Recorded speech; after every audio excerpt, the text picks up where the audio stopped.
क्या राशिद साहब भी कभी बनने संवरने की फरमाइश नहीं करते? अभी बड़ी अजीब बात है, एक दिन मुझे कहने लगे, आज से पहले तो कभी, अल्हम्दुलिल्लाह मेरी शादी को अल्हम्दुलिल्लाह 50 साल हो गए, तो 50 साल के अरसे में तो कभी कमेंट नहीं पास किया।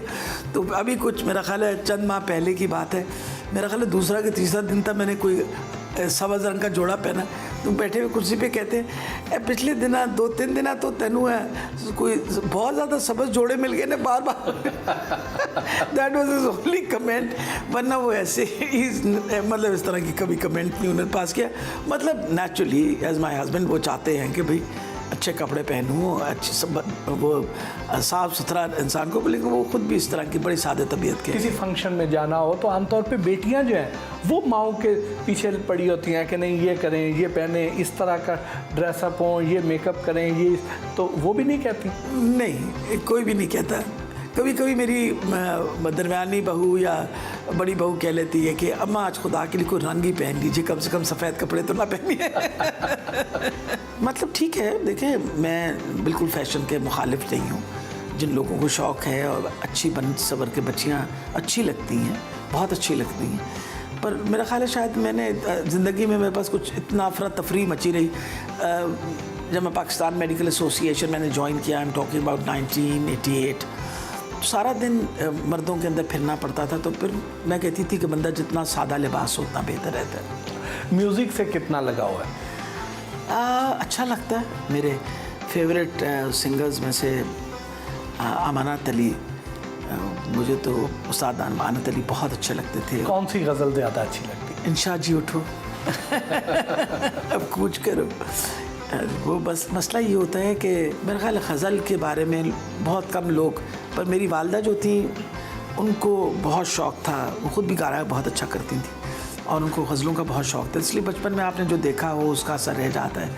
और हमें हमेशा जो अच्छे गज़ल ख्वाह होते वो बहुत अच्छे लगते थे। और बेसिकली तो बहुत अच्छी अब देखें ना, जो इकबाल बानो ने फैज़ के उसकी जिस तरीके से उन्होंने गज़ल पढ़ डाली, वो तो मेरा ख्याल है कोई शायद कर ही नहीं सकता। तो music is an important part of your life. ये वाली गज़ल तो आपको बतौर पॉलिटिशियन वैसे भी बड़ा एनर्जी देती होगी? बहुत ज़्यादा, बहुत ज़्यादा, बहुत ज़्यादा। वजह यह है कि मेरा ख्याल है फैज़ साहब बतौर एक वो कहते हैं शायर, मेरा ख्याल है उनकी जितनी खूबसूरत गज़लें और जितनी जोश और अल्लाह पैदा करती थी। कभी खुद भी गुनगुनाती हैं? आपका क्या ख्याल है? आवाज़ अब तो मुश्किल है, आवाज़ बहुत सारे लोग समझते हैं शायद कोई मर्द में फ़ोन पे बोल रहा है। लोग कहते हैं जी डॉक्टर साहिबा से बात करनी है, मैंने कहा जी मैं बात कर रही हूँ। तो एक दिन तो बहुत नाराज़ हो गया कि कोई आदमी मुझसे बात कर कि जी डॉक्टर साहब ना कॉल करनी है, मैं कहा जी मैं बोल रही हूँ, कि जी मैं कहीं जा रहे हैं कि मैं डॉक्टर साहब ना कॉल करनी है, मैं कहा जी मैं बोल रही हूँ। तीसरी दफ़ा बीवी को कहता हूँ कुछ जड़ा बोली जा रहा है, तो कहता मैं कॉल करनी है।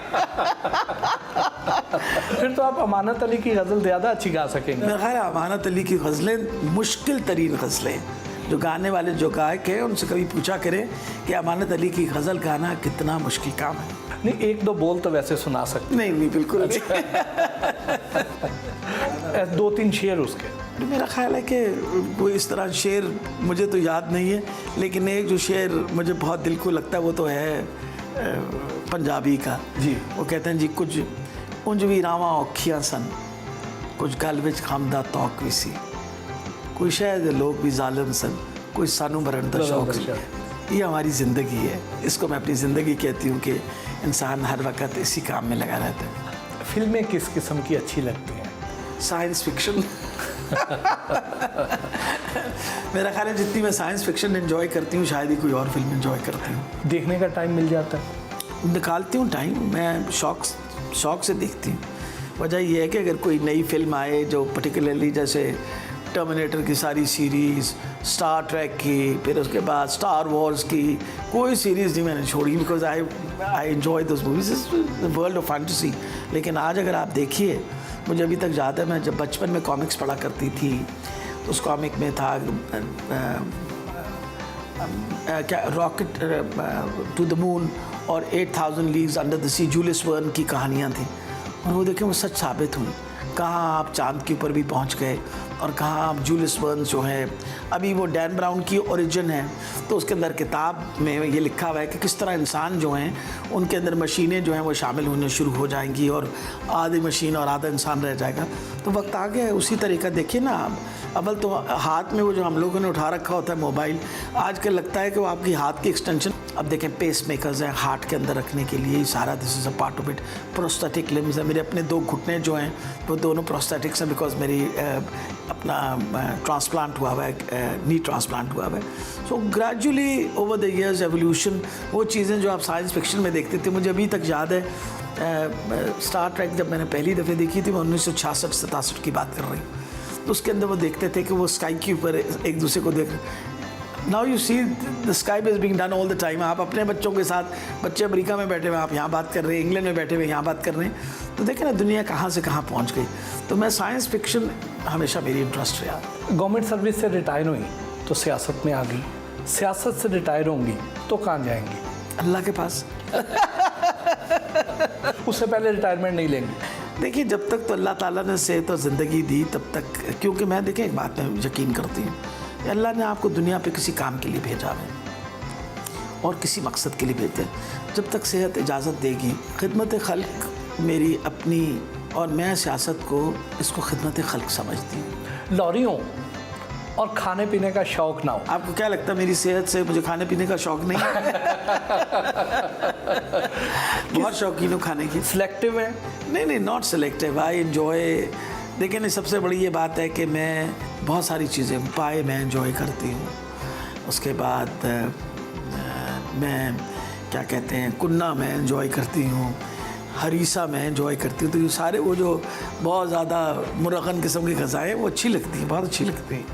लेकिन इसके अलावा भी मुझे जैसे क्या कहते हैं, सरसों का साग बहुत पसंद है, मकई की रोटी बहुत अच्छी लगती है, गांव की यादें दिलाती है। दुनिया के मुख्तलिफ ममालिक में आप जाती रही हैं, पाकिस्तान के अलावा कौन सा मुल्क ऐसा है जहां आप अगर मौका मिले तो वहां सेटल होना चाहेंगी? पाकिस्तान के बाहर मैं कहीं भी सेटल नहीं हो सकती कभी भी। मुझे पाकिस्तान से बहुत मोहब्बत है।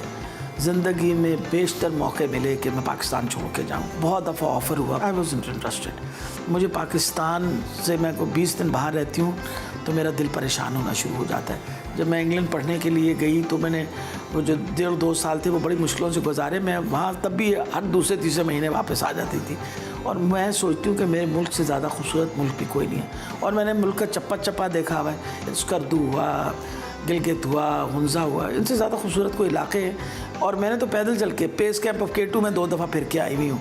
उसके बाद मैंने नागा पर्वत, उसके बाद मैंने क्या कहते हैं गाशब्रम, मैशब्रम, ये सारों के बेस कैंप पे मैं पैदल ही होके आई हूँ। मतलब K2 पे जाने में मुझे 10 दिन लगे थे।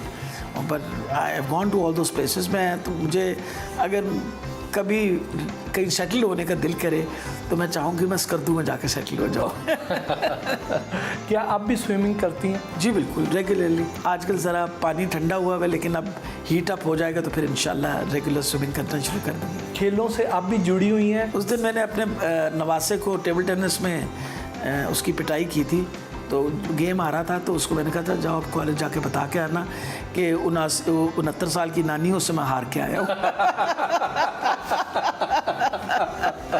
अगर आपके पास इख्तियार हो तो कौन से 5 सियासतदानों को आप हमेशा के लिए गायब कर देंगे?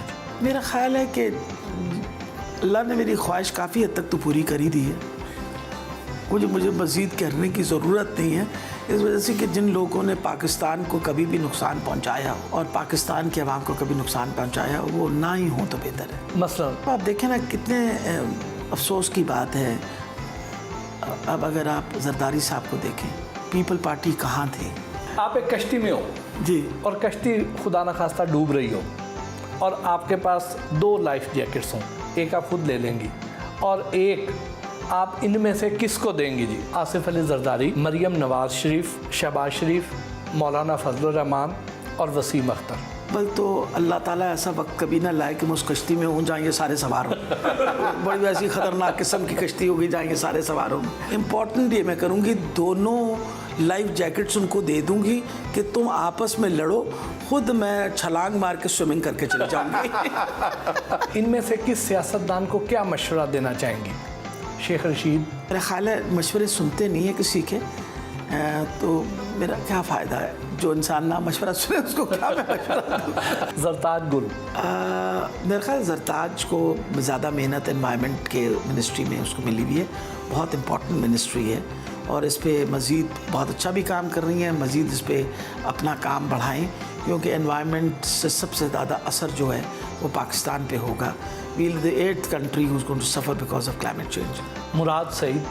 मुराद Saeed, I think he is doing a good job, अच्छा काम कर रहा है, keep on doing the good work. Ali Mohammad Khan. मुझे किसी के ऊपर कोई इताद, लेकिन जो बंदा अपनी जिम्मेवारी से काम कर रहा है और he serving the party well and serving the country well, तो मेरा ख्याल है कि they should continue working. Aleem Khan.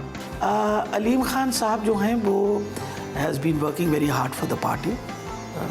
Misfortune के वो अब इस वक्त हमारे कैबिनेट का हिस्सा नहीं है, लेकिन वो हमारे जीते हुए he is an MP, an elected MP। I wish the best for him. लाएं जी, ये मैडम बहुत आपकी तरफ आए थे। बहुत मेहरबानी जी, थैंक यू वेरी मच।